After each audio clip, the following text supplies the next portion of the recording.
Here's a hint of what I want for Christmas. Has it sunk in yet? Oil of Yule for Christmas. What else?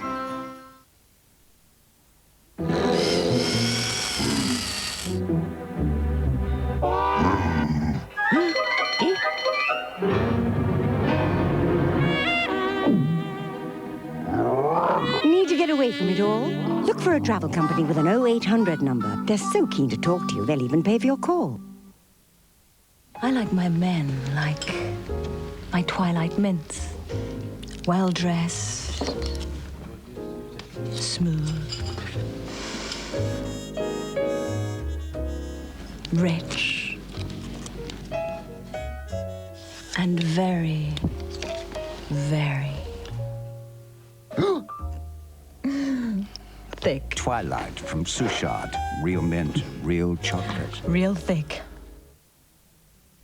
This Saturday, you could move the compost heap 6 feet to the left. Then again, you could enjoy Mr. Bean's new videos from W.H. Smith.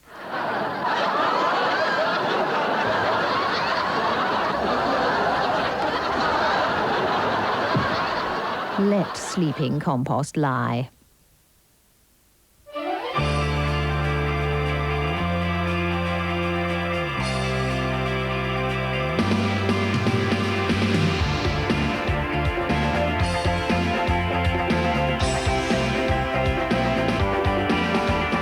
Every morning, this morning.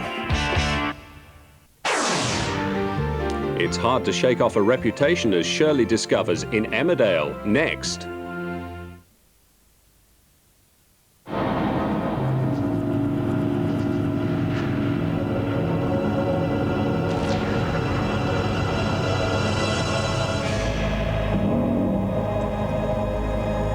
The time is now.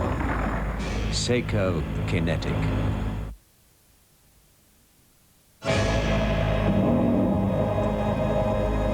The time is now. Psychokinetic.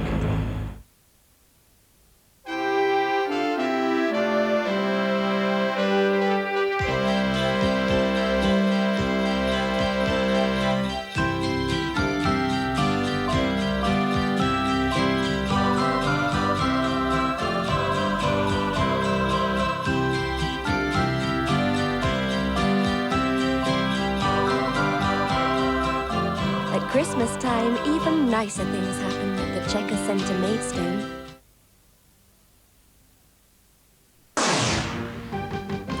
Undercover customs agents investigate a possible arms to Iraq deal in the big story in half an hour. That's after this evening's visit to the Yorkshire Dales for Emmerdale.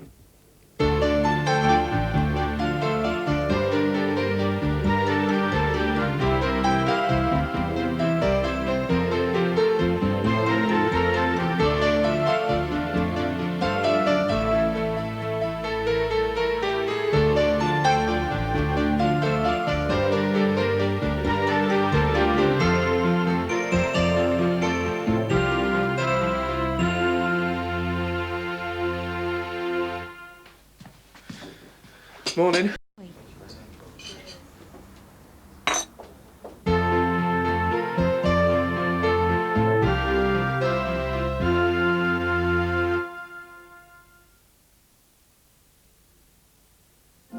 Yes, there've been changes. Just one of the beautiful new songs from Michael Crawford on A Touch of Music in the Night. Here's a recipe for last-minute Christmas puddings. Take 5 ounces of self-raising flour, add baking powder, some Sainsbury's mixed spice, and sift into a large bowl. Next, add some butter and 2 eggs. Now, pour 3 fluid ounces of black treacle into a jug with about half a can of stout. Add to the bowl and whisk until blended. Then add 1 jar of Sainsbury's luxury mincemeat, a diced cooking apple, some currants, chopped roast hazelnuts, and lemon and orange zest. Mix thoroughly and divide between 8 buttered pudding basins available at Sainsbury's. Top with greaseproof paper and foil. Now place in a tray, add hot water and bake for 45 minutes. When ready, cool briefly and turn out. Serve with cream, brandy butter, or a flame. Brilliant. Sainsbury's, everyone's favorite ingredient. If we can get a little closer. The nocturnal activities of this species are fascinating. Some nibble delicious wafer-thin after eights. Here we see a challenge to the dominant male, who's clearly marked his territory. With awesome eyesight, this creature spots one lone after eight and devours mercilessly. And here... Blasted film crew got in here again. Oh dear, looks as though we've been spotted. Débutant se composait de deux dames. Ah non! Déjà?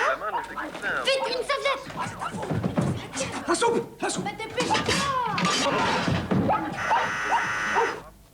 Enfin, c'est pourtant pas tombé de jour. On s'est trompé d'heure. Oh, c'est pas vrai, mais qu'est-ce qu'on va faire? La chaussette! J'arrive! Ah, le piador. Le Piador, a taste of France.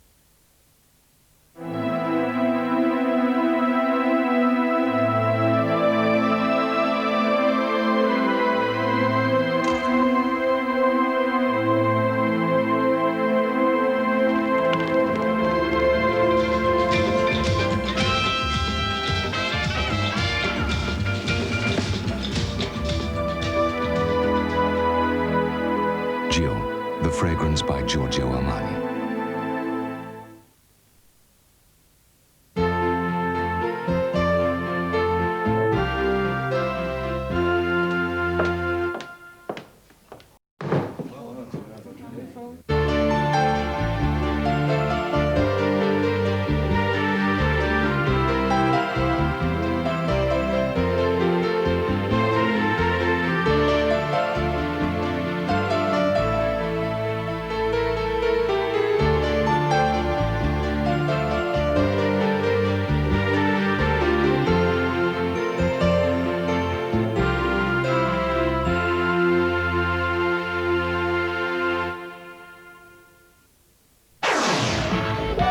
The Sunhill Force are called to an attack on a postman in the Bill in half an hour.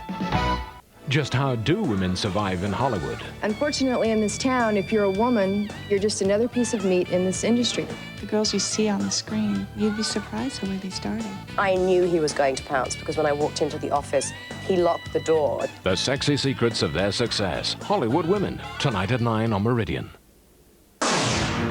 Did a British firm attempt to sell a nuclear trigger to Saddam Hussein? The Big Story investigates next. Last night I dreamed I went to Haverley again. It was Christmas, my first there as a young bride. Will that be all, madam? Yes, thank you. Mrs. Candace, the housekeeper, seemed a little cool. Ooh. Yes? Next morning, Tommy gave me a lovely gift and perhaps a teeny-weeny hint. No, it's a mobile phone. Oh, super! It's on the Cellnet network. It covers 98% of the population. So you can talk to almost anyone. But do I have to? Silly. It's for us, my darling. Now you can ring me from anywhere on the estate. Darling, it really works.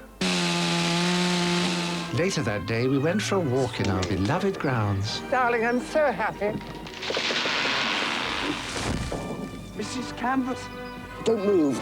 Darling, have you got your new phone? Afraid not, sorry. Chilly, isn't it?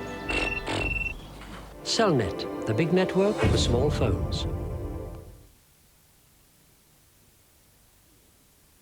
What would you say if I told you that everything about me is a fake? Where's Hopkins? Do not overestimate my patience, Leo. Or nothing at all, tomorrow at 9. From a life of despair, she was rescued by a duke. My darling Sarah, how I love you. The story of the divorcee who became a duchess and founded her own jewelry empire. We've become jewelers to the crown. A disputed family treasure. Someday it will be mine. A mother. Such a fine boy. A wife. You make me feel like a queen. And a lover. Daniel Steele's Jewels premieres Tuesday at 8:30 on Meridian. Now, Dermot Murnaghan introduces an investigation into arms for Iraq in The Big Story. Secret agents in a customs sting that landed 2 people in jail while the big fish got away. I'm Dermot Murnaghan. Tonight's big story: ensnarement, cover-up and political scandal.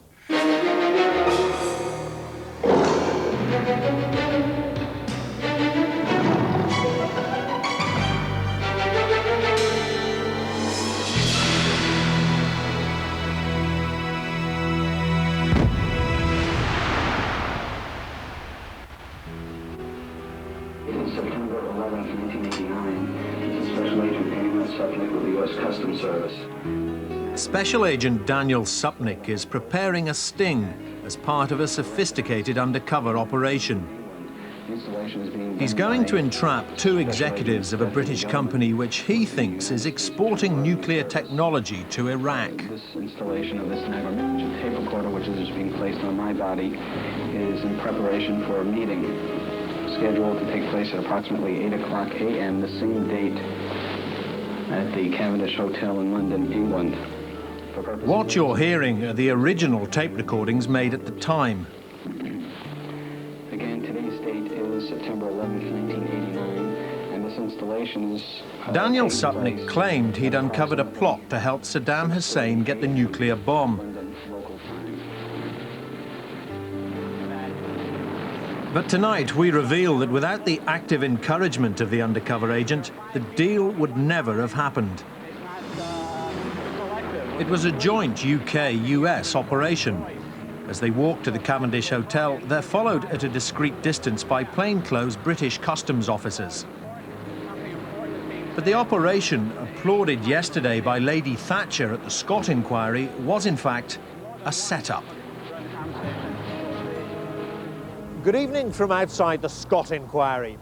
Yesterday, this investigation into the arms to Iraq scandal reached a climax when Lady Thatcher was called to give evidence about her role.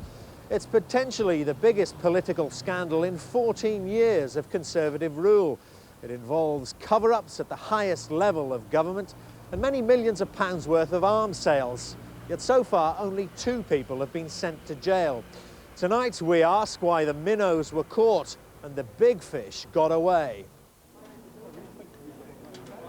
Lady Thatcher's appearance before Lord Justice Scott was a dramatic event, the first time that a former or serving Prime Minister had given evidence in public to such an official inquiry. She defended herself against criticisms that she'd lied to Parliament about permitting the sale of arms to Iraq. Lady Thatcher was the latest in a succession of leading figures who have given evidence on their role in the scandal and then walked away scot-free. Arrests were made at several addresses, including this house at Thames Ditton, west of London, where 2 men were held. Local people said one was an Iraqi. Both had said in the local pub that they worked as... 2 people who didn't walk away scot-free were Iraqi-born Ali Daguerre and his colleague Janine Speckman. Remarkably, they're the only 2 people to have served prison sentences. At the time of their arrest, it was the most sensational arms to Iraq case in the West, making headlines around the world. But now, out of jail, they're appealing against their conviction. Thames Ditton in Surrey is an unlikely location for an alleged nuclear plot. In September 1988, Ali Daguerre, the managing director of Euromac, a small export company, was invited to an Iraqi trade delegation reception at the Cavendish Hotel. There was a delegation here in London, and I went to visit them with our export manager. They wanted a meeting with a company here in London called Walmart, and they wanted to buy some capacitors. Capacitors are electronic devices used in a vast range of industrial products, anything from air conditioning units to nuclear weapons. The order came from a secret Iraqi military site, Al-Qaqa. Remarkably, the Department of Trade encouraged British firms to sell to Al-Qaqa, even though it was part of Iraq's nuclear weapons program.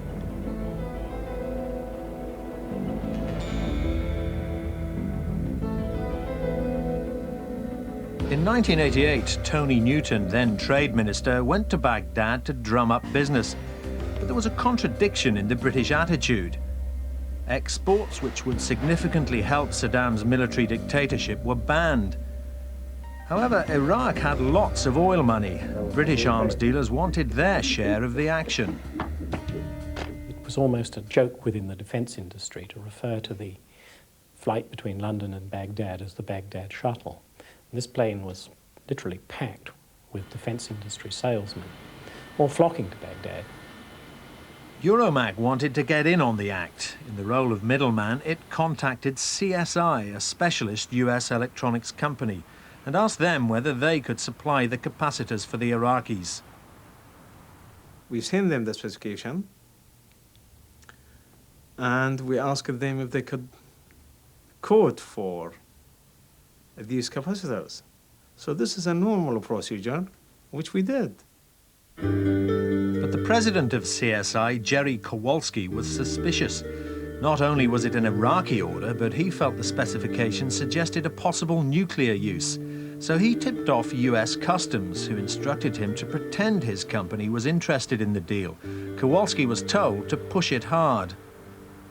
From the moment of that order, there was a persistent operation over a number of years, actually, until their arrest.